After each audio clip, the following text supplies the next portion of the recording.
Hello everyone, this is Neha Soni and I'm your social science teacher. So how are you all my students? I hope you are doing well, and yes, we have started with civics. Students, we have started your chapter, that is chapter number 3, what is government, and I hope you all are clear about government. We have discussed about the mean of government, government's functions, we have discussed about the levels of government, we have discussed about the types of government. Clear? So now we are going to discuss some NCERT questions in this video, and we will do some exercise. So this will be a part 3 of this chapter, and here we begin. First question देख लेते हैं. What do you understand by the word government? Students, what do you understand by the word government? Government क्या है आपके लिए? If you can write your answer in your own way, then you have to write your answer, and otherwise you can take help from my answer. So list 5 ways in which you think the government affects your daily life. So ये हमें देखना है कि कैसे जो government है ये हमारी लाइफ को इफेक्ट करती है. ठीक है, क्या क्या प्रभाव डालती है हमारे ऊपर. ठीक है, so what is government in your point of view here? By the word government, we understand that the organization which takes decision and makes laws for the citizens of a country is government. Clear? So government से हम क्या समझते हैं? We understand that the organization, जो समूह है, संस्था है, संगठन है, ठीक है, who work for public welfare. Clear? सो जो ऑर्गेनाइजेशन है which takes decision and make laws, जो क्या करते हैं, डिसीजन लेते हैं और लॉज बनाते हैं for the citizens of a country is the government. Clear? Okay. The 5 ways in which the government affects our daily life are here. So first way क्या है? Building roads and schools. हमारे लिए road smooth बनेंगे तो हम अच्छे से जल्दी से जो हमारा ट्रांसपोर्टेशन है वो ईजियर हो जाएगा. स्कूल्स बनाते हैं ताकि हम पढ़ लिख सके, पढ़ेंगे लिखेंगे तो बनेंगे नवाब. ठीक है, सो बहुत ही अच्छे से शानदार आपकी लाइफ रहेगी. ठीक है. देन सेकेंड वे क्या है? Reduction and fixing of prices of essential commodities. So जो कमोडिटीज़ हैं इनके प्राइस भी जो है फिक्स करती है ना. ठीक है, ज़रूरत के सामान आपके जो है, सप्लाई ऑफ इलेक्ट्रिसिटी, बिजली बहुत ही ज़रूरी है हमारे लिए. ठीक है. Then preparation and implementation of several programs to help the poor, to help the needy, जिससे ज़रूरत है उसके लिए प्रोग्राम्स बनाती है, पॉलिसीज़ बनाती है. Then running of postal and railway service. So जो पोस्टल सर्विसेज को चलाती है, रेलवे सर्विसेज को हमारे लिए चलाती हैं. So these are the 5 ways and we can add some other ways also. So जो आपके माइंड में आ रहे हो ना कि गवर्नमेंट के ये फंक्शंस भी होते हैं, गवर्नमेंट इस तरह से भी हमारी लाइफ को हेल्प करती है, सो आप इसमें ऐड कर सकते हो. Clear class? Question number 1 is completed. Now we are going to start question number 2. What do you think the government needs to make rules for everyone in the form of laws?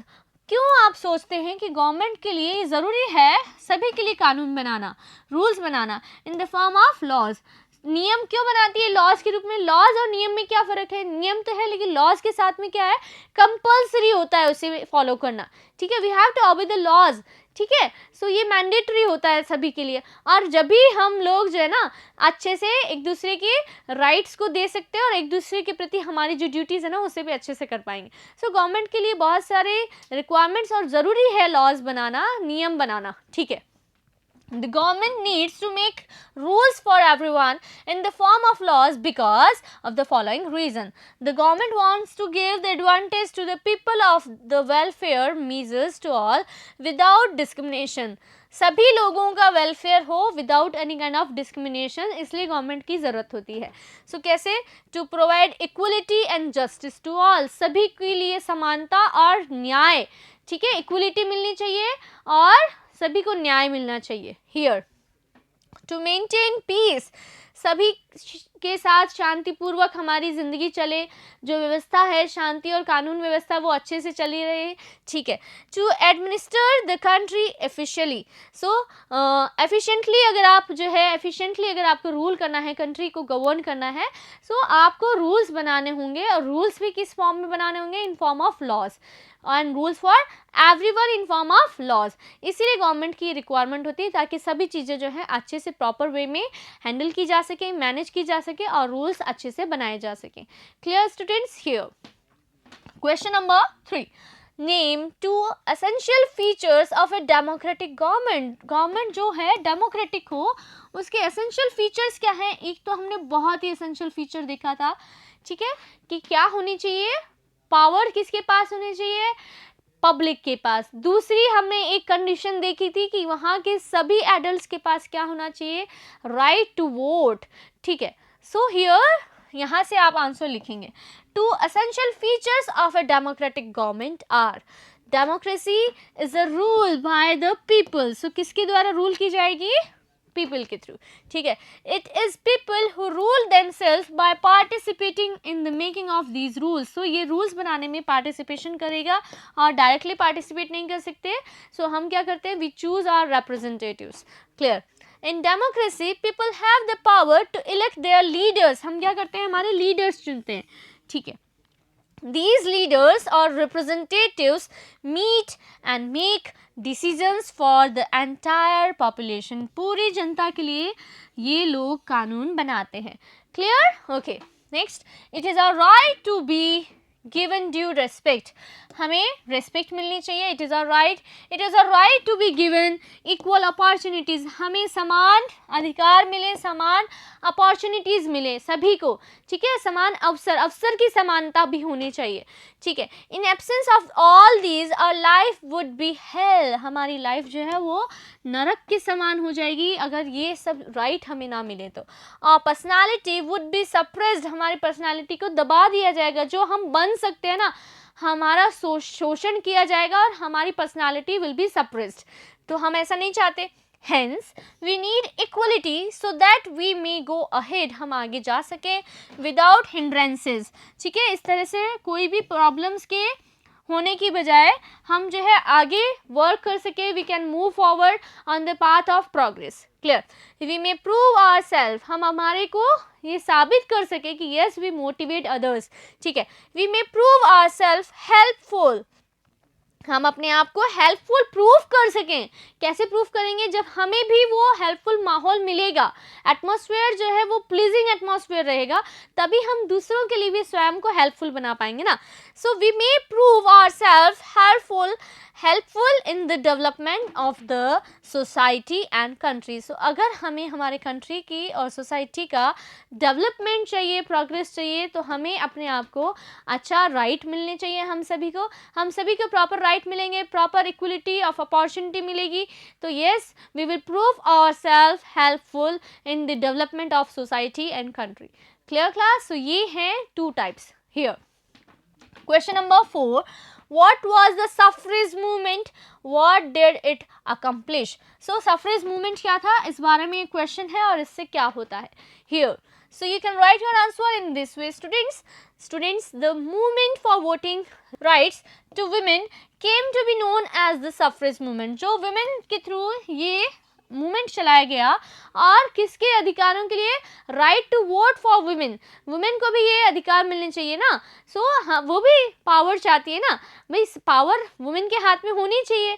Okay, सो इसलिए ये सफ्रेज movement चलाया गया था all over Europe and USA, ठीक है, America. Women, America की बात कर रहे हैं, women and the poor have had to fight for participation in the government. So उन्हें क्या करना पड़ा, फाइट करनी पड़ी for participation in the government, government के साथ काम करने के लिए, ठीक है। Women struggle to vote got strengthened during the first world war. So ये जो suffrage movement था, it will become stronger during the world war. So ये बहुत ही ज़्यादा strong हो गया क्यों, बिकॉज उन्होंने, जो पुरुष थे वे वर्ल्ड वॉर में व्यस्त थे, तो महिलाओं ने बहुत ही अच्छे से इस मूवमेंट को चलाया। दे वेंट टू जेल, ठीक है, उन्होंने जेल भी ली और उन्होंने अच्छे से इस मूवमेंट को चलाया। So that's why it is suffrage movement. Clear? So आगे देखते हैं। During the war many man were away fighting and because of this, so लोग क्या कर रहे थे, जो पुरुष थे वहाँ पे उस समय, वे लोग वर्ल्ड वॉर में फाइट में बिजी थे ना, So that's why because of this women were called upon to do work that was earlier considered men's work. So पहले क्या था, ये इस तरह की स्ट्राइक करना, मूवमेंट चलाना, ये सब आदमियों का काम माना जाता था ना, औरतों की बस की बात नहीं होती है. लेकिन अब जो है यहाँ पे जब जो पुरुष थे, जो मेन थे, they were busy in fighting that in world war. So during this time women have to do these kind of work. जो पहले पुरुषों के काम माने जाते थे, अब महिलाओं ने भी हड़तालें करना, हंगर स्ट्राइक करना, जेल जाना स्टार्ट कर दिया था, because they want that right to vote. ठीक है. Thus women got the opportunity to show their capabilities. So ये एक पावर मिली और ये एक अवसर मिला, अपॉर्चुनिटी मिली विमेन को, ताकि वे अपनी कैपेबिलिटी को शो कर सके कि हाँ, हम भी जेल जा सकते हैं, हमारे अधिकारों के लिए लड़ सकते हैं, we can fight for our right. Clear? So people as a whole got disillusioned.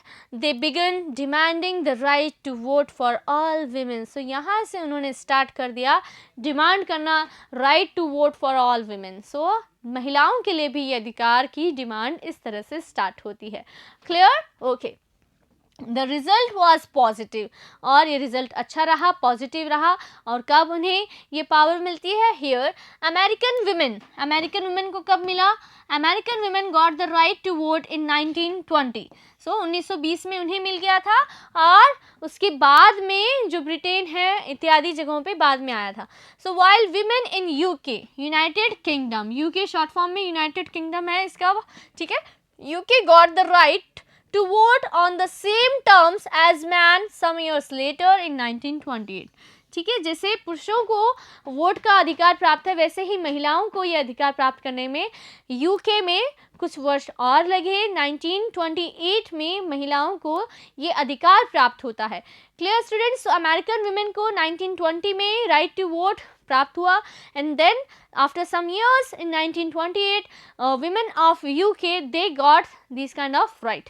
और हमारी फ्रीडम के बाद में ये अधिकार के लिए स्ट्रगल हुए और सभी को ये अधिकार आज के समय में प्राप्त है. क्लियर हो गया? So next we will talk about question number 5. So here Gandhi ji strongly believed that every adult in India should be given the right to vote. So सभी को ये right मिलना चाहिए. Every adult in India should be given right to vote. However, a few people don't share his views. ठीक है. कुछ लोगों ने अपने views share नहीं किए. They feel that illiterate people who are mainly poor should not be given the right to vote. जो illiterate है और mainly poor है, गरीब हैं. कुछ अमीर भी जो है लिटरेट हो सकते थे, लेकिन उन्हें कंसिडर किया जाता था कि ठीक है, आप जो है वोट कर सकते हो. बाकी जो पुअर हैं और इलिटरेट हैं, ठीक है, mainly poor should not be given the right to vote. What do you think? Students, now you have to think about it, about this situation. Do you think this would be a form of discrimination? क्या आप सोचते हैं it was a form of discrimination or it was a form of equality? No. It was not a form of diversity, it was not a form of equality, it was a form of discrimination. What do you think? ठीक है. Give 5 points to support your view and share these with the class. So आपको जो है अपने views जो है यहाँ लिखने हैं और अपनी क्लास के साथ शेयर करने हैं. ठीक है. We think that all the people, whether illiterate or literate, poor or rich, should have the right to vote. So all the citizens of India, all the adult citizens of India, they should have the right to vote. Clear class? Yes, we think that if the right to vote is denied to illiterate and poor people, it would be a form of discrimination. 5 points to support our views. First point, wealth is not the criteria for good judgment. ठीक है. ठीक है. सो wealth से ही आप अच्छा judgement नहीं दे पाएंगे, wealth के अकॉर्डिंग आप मेजर नहीं कर सकते. Then illiterate or poor might have a strong character, maybe they have a strong character. so ये एक important point होता है स्टूडेंट्स. ठीक है. Government policies affect all. So government policies जो होती हैं वे सभी को प्रभावित करती हैं. ठीक है. Democracy. Fourth point, democracy talks of equality and justice for all. So democracy क्या बात करती है? डेमोक्रेसी बात करती है सभी के लिए इक्वलिटी और सभी के लिए पर्याप्त न्याय. ठीक है. 5, one needs understanding to vote. So vote को समझना भी बहुत ही ज़रूरी है. वोट की पावर समझना भी बहुत ही ज़रूरी है. So these were 5 points and I hope you have learn so many things from this chapter. I hope now you have understood what is the mean of government and what kind of work it do for our welfare. Clear class? So we will meet in our next class. Till then, take care of your health and studies. Good day, my dear students.